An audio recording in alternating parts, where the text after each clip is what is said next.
আজকে আমরা second সামেটিভের class 7-এর Bangla বানান ব্যাকরণ থেকে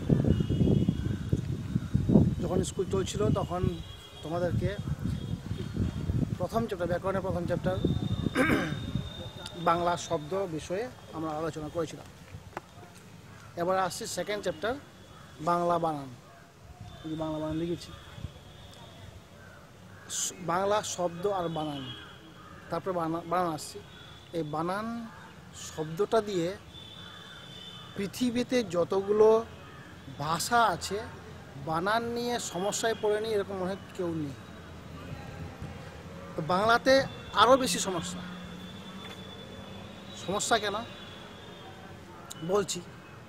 সমস্যা এই জন্যই যে আমাদের বাংলা ভাষা যদি ইতিহাসটা যদি একটুখানি জানি, মানে জানার চেষ্টা করি, দেখবে যে কীরকম কেন জটিল।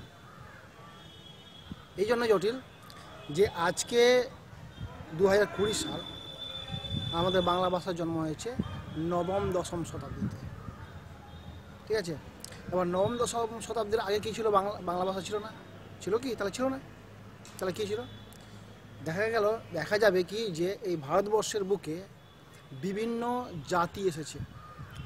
প্রথমে এসেছে অস্ট্রিক, তারপরে এসেছে দ্রাবিড়, তারপরে এসেছে আর্য, তারপরে শক, হুন, পাঠান, মোগল, তারপরে এসছে ইংরেজরা। এই যে এত এত জাতি এসে ভারতবর্ষে এসে বসবাস করেছে, তাদের ভাষা, তাদের সংস্কৃতি বিলীন হয়ে গেছে এখানে এসে। এবং তারা ওই করতে গিয়ে এখন বাংলা ভাষায় যে বাংলা শব্দ যে আছে, এই বাংলা শব্দ আমরা আগের চ্যাপ্টারে যে বলেছিলাম, তো তৎসম শব্দ বলে একটা শব্দ পড়েছিলাম বাংলা শব্দে। এই তৎসম শব্দ, এই তৎসম শব্দ 40% শব্দ তৎসম শব্দ এসেছে, অর্থাৎ সংস্কৃত থেকে।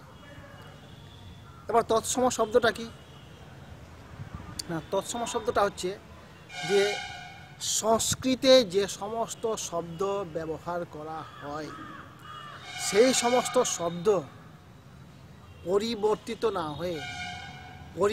না হয়ে যে সমস্ত শব্দ বাংলা ভাষায় এসে ব্যবহার করা হচ্ছে সেই সমস্ত শব্দকে বলা হয় তৎসম শব্দ, ঠিক আছে?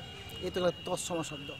আমরা বাংলা শব্দ চ্যাপ্টারে আমরা দেখেছিলাম যে এই তৎসম শব্দ ছাড়াও আমাদের নিজস্ব ভাষা খাঁটি দেশি শব্দ, অর্ধ তৎসম শব্দ, তদ্ভব শব্দ, রূপান্তরিত শব্দ এবং বিদেশি শব্দ, তারপর হচ্ছে মিশ্র শব্দ, যে এতগুলো শব্দ এসে বাংলা ভাষায় আছে। বাংলা ভাষায় যে কোনো শব্দ লিখতে গেলে বানান একটুখানি জটিল হচ্ছে। আর সবচেয়ে জটিল কি যে আমাদের বাংলা ভাষায় যে বর্ণগুলো আছে সে বর্ণগুলো কটা আছে? 51টা। ইংরেজিতে কটা আছে? 26টা। ঠিক আছে, তবু কোনো ব্যাপার নেই। কিন্তু দেখো যে এই যে বলছি যে তালিবাস্য, মূর্ধন্যস্য, দন্তাস্য, ঠিক আছে? স্বরের ব্যাপারে যদি বলি, বাংলা বর্ণমালায় তালিবাস্য, মূর্ধন্যস্য, দন্তাস্য আছে। কটা আছে? 3টে। এবার নয়ের কথা যদি বলি, মূর্ধন্য আর দন্তান্ন 2টো আছে। জয়ের কথা বলি, অন্ত্যেষ্ট জ আর বর্গীয় জ, ঠিক আছে? এই গেল ব্যঞ্জন বর্ণের বেলায়। এবারে স্বরবর্ণের বেলায় দেখি যদি কি আছে, হ্রস্বই আর দীর্ঘই,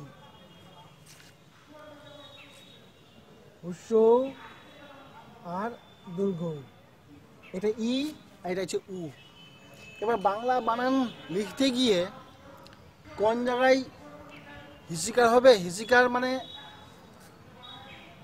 এইটা, আর দীর্ঘকার মানে হচ্ছে এইটা, হুসুকার এইটা, আর দীর্ঘকার এইটা। এবার কোনো বানান লিখতে গিয়ে কোন জায়গায় হিসিকার হবে না দীর্ঘকার হবে, হুসুকার হবে না দীর্ঘকার হবে, এইগুলো স্বরবর্ণের ব্যাপারে। আর ব্যঞ্জন বর্ণের বেলায় কোন স্বর ব্যবহার করব, কোন ব্যবহার করব, কঞ্জ ব্যবহার করব। এই এই এত বিষয় যে রয়েছে এই জটিল, এই জন্য বাংলা শব্দ লিখতে গিয়ে, বাংলা বানানে লিখতে গিয়ে এই জটিল বিষয়টা আসে। তাহলে তাহলে কি জিনিসটা জানলে পরে আমাদের বাংলা বানান লিখতে অসুবিধা হবে না, মানে জটিল হবে না, অসুবিধা তো হবেই হয়তো, কিন্তু অসুবিধা হবে না। কয়েকটা জিনিস আছে, সেই জিনিসগুলোই আমরা জানব। দেখো যে প্রথমত বিষয়টা হচ্ছে কি, যে যেগুলো আমাদের এখানে আমাদের আলোচনা হয়, তবুও আমি আলোচনার পরিপ্রেক্ষিতে আমি কথাগুলো বলছি, আর যেগুলো আমাদের আলোচনা হবে সেগুলো আমি লিখে দিব। প্রথমত হচ্ছে যে পরিবেশের কথা যদি বলি, আমাদের এখানে আলোচনার মধ্যে নেই, ঠিক আছে? পরিবেশ এখানে আলোচনার মধ্যে নেই, যেটা আসবে সেটা বলে দেবো। পরিবেশ কীরকম বলছি কি, যে ধরে নাও যে যার যেরকম পরিবেশে তার জন্ম হয়েছে, ধরে নাও যে বাঙালি হয়ে যদি অবাঙালি জায়গায় যদি জন্ম হয়, তাহলে সে বাংলা পরিবেশ পাচ্ছে না, তাহলে কী হবে, তার উচ্চারণ বাংলার মতো হবে না। তাহলে কীরকম, যে অন্য জায়গায় যদি জন্ম হয়, তাহলে কি হচ্ছে, তার যে আমাদের যে বাক যন্ত্র আছে মুখের ভেতরে, যে বাক যন্ত্র যে রয়েছে, এই যে বাক যন্ত্রগুলো আছে, যার বাক যন্ত্র যত পরিষ্কার হবে, ঠিক হবে, তার উচ্চারণ তত ভালো হবে। আমার উচ্চারণ অত ভালো নেই, কারণ আমার বাকযন্ত্র ঠিক নেই। কেন না, আমি একটা আলাদা পরিবেশে জন্ম হয়েছি, এই জন্য আমার উচ্চারণ পরিষ্কার নেই। তো এইভাবে করে এই একটা হলো পরিবেশের উপরে নির্ভর করছে। আর বাকি বিষয়গুলো যেগুলো আমাদের আলোচনার মধ্যে আসবে, সেগুলো হচ্ছে কি, যে না কিছু ব্যাকরণগত আছে, কিছু ব্যাকরণগত আছে, সেই ব্যাকরণগুলো আমাদেরকে জানলে পরে এই বাংলা বানানে অতটা আমাদের সমস্যা হবে না। কীরকম না, প্রথমত হচ্ছে কি, যে আমরা যেগুলো পড়ে এসেছি সেগুলো বলি আগে। এক নম্বর হচ্ছে সন্ধি।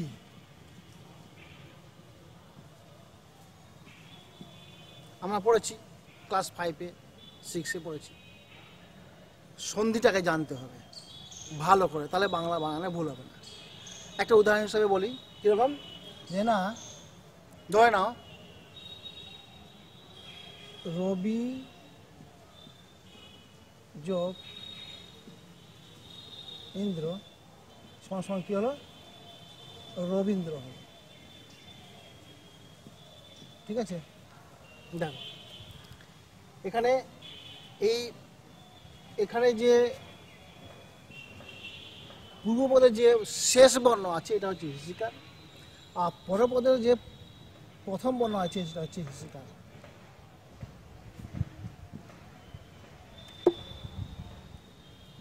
দুটো মিলে কি হলো, দীর্ঘই হলো, দীর্ঘ ই, অর্থাৎ এ দীর্ঘিকার যুক্ত হয়েছে। তাহলে অনেক শব্দ আছে যেগুলো দেখলো আমি কাউকে রবীন্দ্র বানান লিখতে বললাম, সে হিসিকার দিয়ে বসে গেল, লিখে বসে গেল, কিন্তু ওখানে হিসিকার হবে না, ওখানে দীর্ঘিকার হবে। কেন হবে না, এই সন্ধির নিয়মে হবে। তাহলে কি আছে, কিছু জিনিস আছে বাংলা বানানোর ক্ষেত্রে সবসময় ব্যাকরণগত কিছু নিয়ম আছে, যে নিয়মগুলোকে, যে নিয়মের দ্বারাই পরিচালিত হয়ে যে বানান লেখা হয় সেটাকে বলা হয় বানান বিধি। এই হলো একটা সন্ধি, আমরা পড়েছি। আচ্ছা, তারপরে আসছি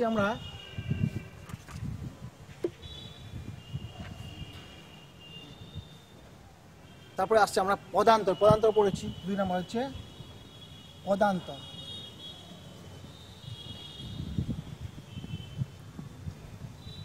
অর্থাৎ এক পদ থেকে আরেক পদে রূপান্তর করা, এইগুলোকে বলা হয় পদান্তর। পদান্তরকে ভালো করে জানতে হবে, তা না হলে পরে বাংলা বানানে অসুবিধা হবে। এছাড়াও কি আছে, এছাড়া আছে উপসর্গ।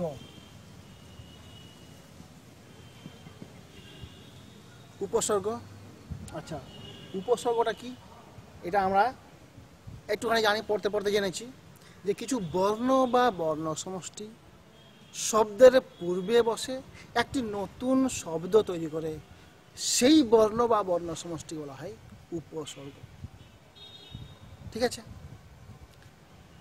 আচ্ছা, যেমন যেমন একটা উদাহরণ, ছোট একটা উদাহরণ বলে দিচ্ছি, যে যে বাদ, এটা একটা শব্দ।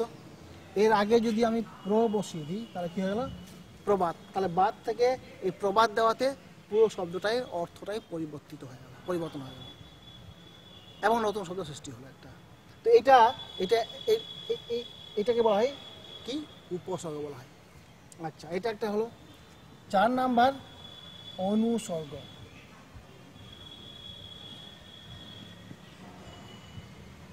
অনুসর্গ অনুসর্গ কিরকম? ঠিক এই শব্দের পরে, অনু মানে পরে, অনুসর্গ আছে, যে শব্দের পরে যুক্ত হয়ে একটা নতুন শব্দ সৃষ্টি করে, সেগুলোকে বলে অনুসর্গ। যাই হোক, তো এগুলো পরে আমরা ক্লাসে জানবো। আমাদের যেখানে আলোচ্য বিষয় আছে সেখানে সেটা হচ্ছে আরেকটা, আমাদের যেটা আলোচ্য যে জায়গায় আসবো আমরা, সেটা হচ্ছে 5 নাম্বার। 5 নম্বর হচ্ছে, এটা বলা হয় নত্য বিধান, আরেকটা হচ্ছে সত্য বিধান। এই জায়গাতে আমরা মূলত আলোচনায় আসবো আর কি। ঠিক আছে? আচ্ছা, আমাদের বেশিরভাগ, আমি বলছিলাম না যে আমাদের বেশিরভাগ শব্দ তৎসম শব্দ থেকে এসেছে, বাংলা ভাষায় ব্যবহার করছি। এগুলোকে বলা হয়, এগুলোকে তৎসম শব্দ যেগুলোকে বলছি। এবার তৎসম শব্দটা কি? সংস্কৃত শব্দ। তাহলে কি হচ্ছে, যে সংস্কৃত শব্দ বা সংস্কৃত একটা ভাষা আলাদা, তার একটা ব্যাকরণ নিয়ম আছে। যখন বাংলা ভাষায় এসে যখন আমরা ব্যবহার করছি, তার একটা নিয়ম আছে, বাংলা ব্যাকরণ একটা নিয়ম আছে। তো বাংলা তৎসম শব্দ এখানে ব্যবহার করছি বাংলাতে, কিন্তু তার ব্যাকরণগত নিয়ম মানব না, তা তো হয় না। তাহলে তার ব্যাকরণ নিয়মটাও আমাকে মানতে হবে। একটা ছোট্ট উদাহরণ বলছি আমি, যে একটা, যেমন আমরা একটা, এই যে এটাকে বলা হয় বৃক্ষ, এটাকে বলা হয় বৃক্ষ। ঠিক আছে? এই একটা শব্দ বৃক্ষ, কিন্তু এই শব্দটা হচ্ছে কি শব্দ? এটা হচ্ছে একটা তৎসম শব্দ। ঠিক আছে? এবার এই শব্দটা তৎসম শব্দ বলছি কেন না, এই শব্দটা সংস্কৃত থেকে হুবহু বাংলা ভাষায় এসেছে। কিন্তু এখানে যখন আমরা উচ্চারণ করছি, আমরা যখন উচ্চারণ করি, তখন কীরকম উচ্চারণ করি? এটাকে উচ্চারণ করছি এরকম, বৈ রি ক আর খ, এরকম করে উচ্চারণ করছি। তাহলে এই তৎসম শব্দটা বাংলা ভাষায় ব্যবহার হচ্ছে, কিন্তু উচ্চারণ করছি আমরা বৃক্ষ। ঠিক আছে? তাহলে কি হচ্ছে, যে এর যে নিয়মটা, সেরকম নিয়ম, যে নিয়ম, সেই নিয়মে আমরা এটাখানে বাংলা ভাষায় কিন্তু উচ্চারণ করতে পারছি। উচ্চারণটা এটা মূলত এটা নির্ভর করছে বাংলা বানান ক্ষেত্রে, যা যেরকম উচ্চারণ। যেমন আমি একটা উদাহরণ বলছি, যেমন করোনেশন। আমাদের বিদ্যালয়ের নাম রায়গঞ্জ করোনেশন হাই স্কুল। রাস্তায় তোমরা দেখবে যে অনেকেই দেখবে করোনেশন বলে, এরকম বিভিন্ন নামে, কিন্তু অ্যাকচুয়ালি ওটা হচ্ছে কি করোনেশন। এবার করোনেশন বানানটা যদি লিখতে বলা হয়, অনেক ছেলে তোমাদের মধ্যেই যে ঠিকভাবে লিখতে পারে না। হেড স্যার অনেক, আমাদের যে জন্মদিন আমাদের বিদ্যালয়ে যে হয়, সেদিনও করোনেশন সম্পর্কে বলেন, অনেকে ভুলে যায়, আবার অনেকে জানিও না। যাই হোক, তো আমি করোনেশন বানানটা যখন লিখছি, আমি করোনেশন। ঠিক আছে? এবার দেখো, এখানে করোনেশন লিখেছি আমি। এবার দন্তান্ন এখানে নে তালিবর্ষ দন্তান্ন লিখেছি। এখানে আমি মূর্ধন্য দিব না, এখানে মূর্ধন্য দিব না, তালিবর্ষ জায়গায় মূর্ধন্য দিব না, দন্তাস্য দিব? অনেকে ভাববে কি যে দিব, বুঝতে পারছি না। কিন্তু এখানে উদাহরণ হিসাবে আমি একটা ছোট্ট কথা বলে দিই, যে করোনেশনের যে নেশন যে আছে শেষে NATION, এটা পুরোটাই হচ্ছে বিদেশি শব্দ। আমরা আসবো পরে বানানে, যখন এক কথায়, যখন আমাদের যতগুলো বাংলা ভাষায় বিদেশি শব্দ আছে, এক কথায় সেগুলোকে একদম মূর্ধন্য জায়গায় মূর্ধন্যটা বাদ দিয়ে দন্তেন্য ব্যবহার করবে। আরেকটা আসেও যদি পড়ে, আরেকটা হচ্ছে কি যে বিদেশি যতগুলো শব্দ আছে আমাদের স্বরবর্ণের হুস্বই আর দীর্ঘই যে আছে, হুস্বইটা আর দীর্ঘই দুটোর মধ্যে দীর্ঘই বাদ দিয়ে ঋষিকারটাই শুধু ব্যবহার করবে, এটা জেনে রাখো। ঠিক আছে? তো দেখো যে করোনেশনের এখানে দন্তেন্যর জায়গায় যদি জিজ্ঞাসা করো যে আমি মূর্ধন্য হলো না কেন স্যার, যদি জিজ্ঞাসা করো তাহলে আমি বলবো যে দন্তেন্যর জায়গায় মূর্ধন্য হলো না কেন একটাই, যেহেতু করোনেশন শব্দটা হচ্ছে বিদেশি শব্দ, আর বিদেশি শব্দে আমরা মূর্ধন্য ব্যবহার করি না বাংলা ভাষার ব্যাকরণ নিয়ম অনুসারে। বুঝা গেল? আচ্ছা, তবে কি যে এই শব্দগুলো এই শব্দগুলো যে বিদেশি শব্দ যেগুলো আছে, বিদেশি শব্দগুলো যেমন আমাদের বাংলা শব্দ ভাণ্ডার অনেক বেশি আছে, তেমনি তৎসম শব্দও আমি বললাম 40% আছে। এই তৎসম 40% শব্দটা নিয়েই আমাদের বাংলা বানান যে চ্যাপ্টারটা আছে এটাতে আমরা আলোচনা করব। প্রথমত আমরা চলে যাচ্ছি যে স্বরবর্ণ দিয়ে শুরু করি। স্বরবর্ণের বানানে কথায় কথায় হ্রস্বই আর কথায় কথায় দীর্ঘই হবে, এটাকে নিয়ে আমরা প্রথমে দেখি। আচ্ছা, বলেছিলাম যে প্রথম এটা আলোচনাকালে বলছিলাম যে যে সমস্ত তৎসম শব্দ আছে, তৎসম শব্দ তো বলেছিলাম তৎসম শব্দ কাকে বলে, যে সমস্ত শব্দ সংস্কৃতে যেভাবে করে ব্যবহার করা হয় সেই রকম করে হুবহু কোনো পরিবর্তন ছাড়াই বাংলা ভাষায় ব্যবহার করা হয়, সেই সমস্ত শব্দগুলোকে বলা হয় তৎসম শব্দ। তা তৎসম শব্দ বাদ দিয়ে যে সমস্ত শব্দগুলো আছে যেখানে ই এর অর্থাৎ হুস্বই কিংবা দীর্ঘই আছে, সেখানে দীর্ঘইটাকে বর্জন করে শুধুমাত্র ঋষিকারটাই ব্যবহার করতে হবে। প্রথম যেমন ধরে নাও, যেমন অঙ্গুরি, অবনী কিংবা ধমনী, ঠিক আছে? তো এগুলোতে আমরা কোনো সময়ই দীর্ঘিকার ব্যবহার করব না। কেন? এগুলো তৎসম শব্দের বাইরে, তৎসম শব্দের মধ্যে নয়, এই জন্য আমরা এগুলোকে ঋষিকারই ব্যবহার করব। এক। 2 নম্বর, ওখানে আলোচনাকালে ওই উপসর্গ অনুসর্গ বা নতসত বাদ দিয়েও আরেকটা হচ্ছে প্রত্যয়ের ব্যাপারটা আছে। প্রত্যয়টাকে ভালো করে জানতে হবে। প্রত্যয় যদি জানা যায় তাহলে বাংলা বানানে যে সমস্ত সমস্যাগুলো রয়েছে সেই সমস্ত সমস্যাগুলো আমরা এড়িয়ে চলতে পারবো। বিশেষ করে যেগুলো আমরা প্রত্যয় এর পরের চ্যাপ্টারে যখন আমরা থার্ড সামিটে যখন আলোচনা করবো প্রত্যয় নিয়ে ভালো করে আলোচনা করব।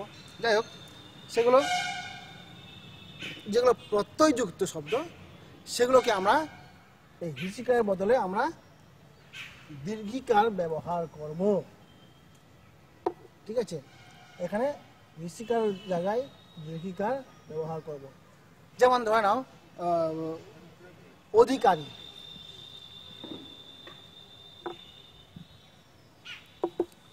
অধিকারী, অধিকারী কিংবা আততায়ী, আরো অনেক মান আছে, আততায়ী। ঠিক আছে? তো এগুলো দীর্ঘিকার হচ্ছে কেন? বলবে কি কেন দীর্ঘিকার হচ্ছে? না, এই শব্দগুলো যদি প্রত্যয় নির্ণয় করা হয় তাহলে এদের এই যে শব্দটা তৈরি হয়েছে এটা প্রত্যয় যুক্ত হয়ে তৈরি হয়েছে, তাই এদের যে ই কারটা ব্যবহার হবে সেটা হচ্ছে দীর্ঘিকার।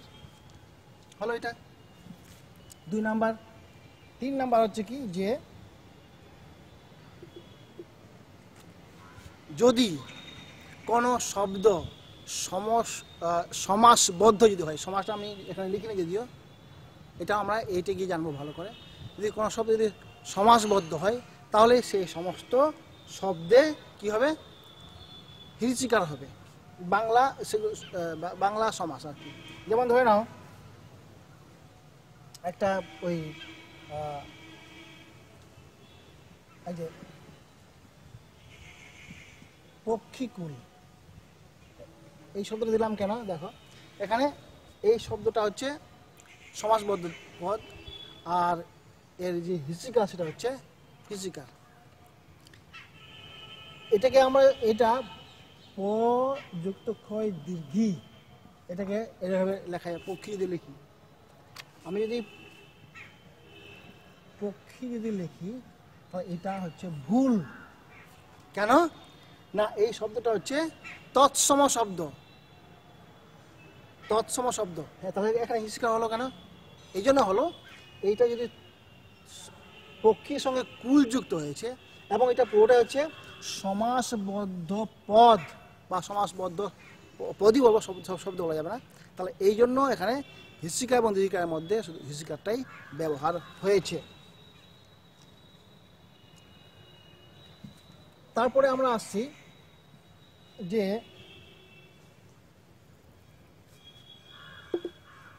তৎসম শব্দের, আমরা এই তৎসম শব্দ নিয়ে আমি বলছি কেন বারে বারে করে, এই জন্য বলছি যে আমাদের বাংলা শব্দে মানে বাংলা ভাষায় শব্দের সংখ্যাটা হচ্ছে যে পার্সেন্টেজ হিসেবে ধরি, তার শতকরা 40% শব্দ তৎসম শব্দ। এই জন্য আমি তৎসম শব্দটাই বারবার করে বলছি, কারণ আমাদের যতগুলো বাংলা কবিতা হোক বা গদ্য হোক বা গল্প হোক, যাই হোক না কেন, সেগুলোতে আমরা যখনই ব্যবহার হিসাবে যখন দেখি সেগুলো হচ্ছে তৎসম শব্দ। যাই হোক, তো তৎসম শব্দের বেলায় যদি সন্ধি করতে গিয়ে মানে সন্ধি করার সময় পূর্বপদ এবং পরপদ, পূর্বপদের যদি বিসর্গ হয় এবং পরপদে যদি বিসর্গ হয় তাহলে দুটো বিসর্গই বর্জন হবে এবং বিসর্গ বর্জিত শব্দ গঠন হবে, তাহলে সেই সমস্ত শব্দে বিসর্গ হবে না। যেমন ধরে নাও ইত, ইত যোগ তত, তাহলে কি হচ্ছে, এটাকে যখন এটা পূর্বপদ এটা পরপদ, এই পূর্বপদ এবং পরপদ মিলে যখন আমরা এই শব্দ যখন তৈরি করবো, কি হচ্ছে ইতস্তত, ইতস্তত এইটা হলো। তাহলে এখানে কোনো কিন্তু বিসর্গ নেই। কেন? এটা যেহেতু এটা এই শব্দটা যখন বিসর্গ সন্ধির নিয়ম অনুসারে যখন পূর্বপদ এবং পরপদের মধ্যে উভয় দিকে যখন বিসর্গ রয়েছে, যখন নতুন কোনো শব্দ তৈরি হলো তখন সেখানে আর বিসর্গ থাকলো না। এরকম অনেকগুলো শব্দ আছে, যেমন ধরে নাও মুহুর মুহুর, তারপর হচ্ছে অহরহ, এগুলো সবই কিন্তু সন্ধি হয়ে সেগুলো শব্দগুলো তৈরি হয়েছে। আচ্ছা, এই গেল। আচ্ছা, এরপরে আসছি আমরা সন্ধির আরেকটা বিষয়, সেখানে হচ্ছে কি যে আমাদের এই যে বাংলা যে বলি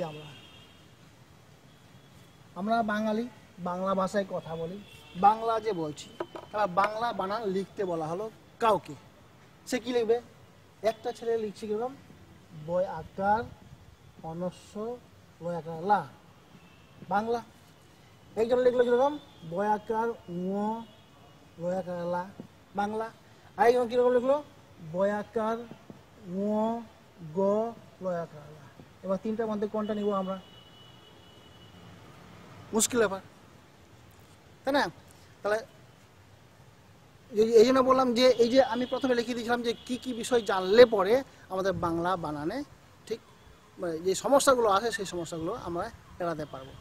ঠিক আছে, তো আমরা এখন এই তিনটার মধ্যে আমাদের যেটা গ্রহণ করা হয়েছে, আমরা যেটা ব্যবহার করি সেটা হচ্ছে বয় আকার অনস্য লয় আকার লা। এবার তাহলে এগুলো হলো না কেন, মানে বাদ বাকিগুলো হলো না কেন, এটা তো প্রশ্ন আসতেই পারে, তুমি জিজ্ঞাসা করতেই পারো যে এটা হলো না কেন স্যার। দেখো এটা তাহলে দেখো, যেমন যেমন আমি বলি যে বাংলা বাদ দিয়ে অঙ্ক, সরিয়ে ও ওই কো দিলাম একটা, আর একটা সরিয়ে ও অনস্বর ক, দুটোই দিলাম। ঠিক আছে, কে কোনটা লিখবে তাহলে? দেখো এইটাকে আমরা যদি সন্ধি বিচ্ছেদ করি তাহলে বুঝে যাবে যে কোন নাম কোন বানানটা ঠিক হবে। অঙ্কে ধরে নাও সরিয়ে ও দন্তান্ন হসন্ত ক যোগ ও, ঠিক আছে। এবারে এই দুটো বানান কিন্তু এই এই যে সন্ধি বিচ্ছেদ করার পরে যে হয়েছে তাতে এটাই হবে। এবার আরেকটা দেখি, আরেকটা উদাহরণ তোমাদেরকে এটাকে পরিষ্কার করে বুঝিয়ে দিচ্ছি। যেমন ধরে নাও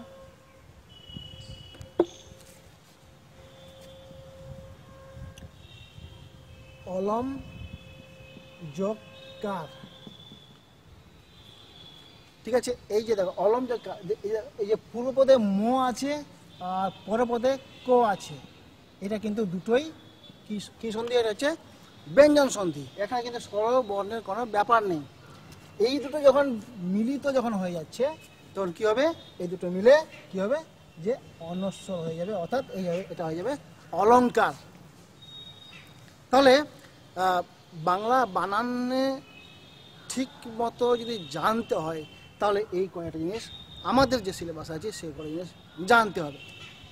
আচ্ছা, এরপরে আমরা এরপরে আসছে কি যে রেপ। কিছু কিছু জায়গায় আমাদের রেপের ব্যবহার কি করে হবে। রেপটা হচ্ছে কি? রেপটা কি জিনিস? রেপটা হচ্ছে ব্যঞ্জন বর্ণ যে র বর্ণমালা আছে, সেই র বর্ণমালারই যখন যুক্ত ব্যঞ্জন উচ্চারণ হবে তখন সেই রটা গিয়ে পরবর্তী যে বর্ণ আছে সেই বর্ণের মাথায় গিয়ে বসবে। ঠিক আছে, তো এবারে কোন কোন জায়গায় রেপটা বসবে আর কোন কোন জায়গায় বসবে না এটাকে আমাদের জানতে হবে একটুখানি। কীরকম না, যদি ধরে নাও কথা ধরে নাও অর্ঘ, ও আমরা বানানটা লিখছি অ ঘয় জফলা রেপ, এটা হচ্ছে বানান, অ্যাকচুয়ালি বানান।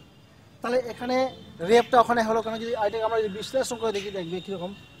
সরি, অ র ঘ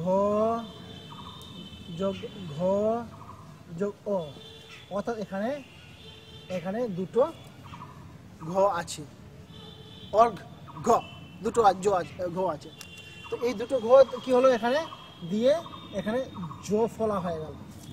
জ ফলা যদি হয়ে যায় তাহলে সেখানে মাথায় গিয়ে রেপটা গিয়ে বসবে। এইভাবে করে রেপের ব্যবহার করা হয়।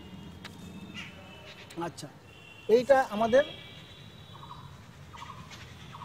তৎসম শব্দের যে নিয়মগুলো আছে বাংলা ব্যাকরণে, সেই নিয়মগুলো হলো আমাদের যেটাকে মূলত জানতে হবে।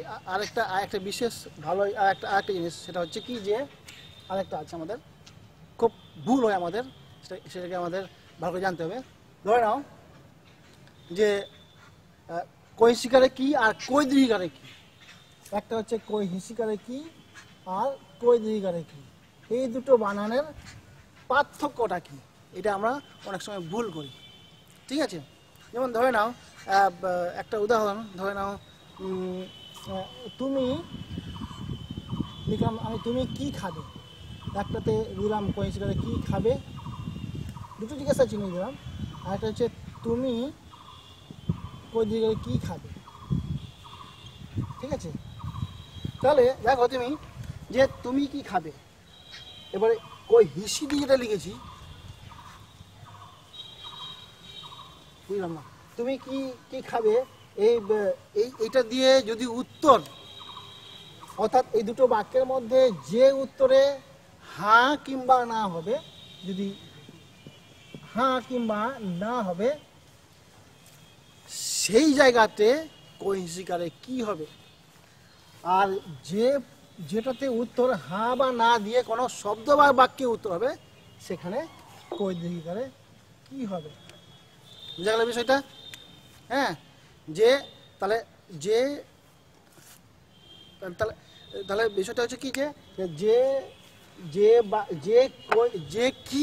যে কি দিয়ে প্রশ্ন করলে পরে উত্তর হ্যাঁ কিংবা না হবে সেই কিয়ে কই হিসি হবে, আর যে কি প্রশ্ন করলে পরে হ্যাঁ বা না বাদ দিয়ে উত্তর শব্দ কিংবা বাক্য হবে সেখানেই কই দীর্ঘিকারে কি হবে। ধরে না তোমার নাম কি, তাহলে কি হবে? কই হিসি হবে না কই দীর্ঘিকার হবে? তো নিশ্চয়ই তোমার নাম তুমি বলবে, তাহলে আমার শব্দ কিংবা বাক্য হচ্ছে, তাহলে সেখানে কই দীর্ঘিকারে কি হবে। ঠিক আছে, তাহলে আজকে এই পর্যন্ত থাক, পরের দিন পরের চ্যাপ্টারটা পরের অংশটা হবে।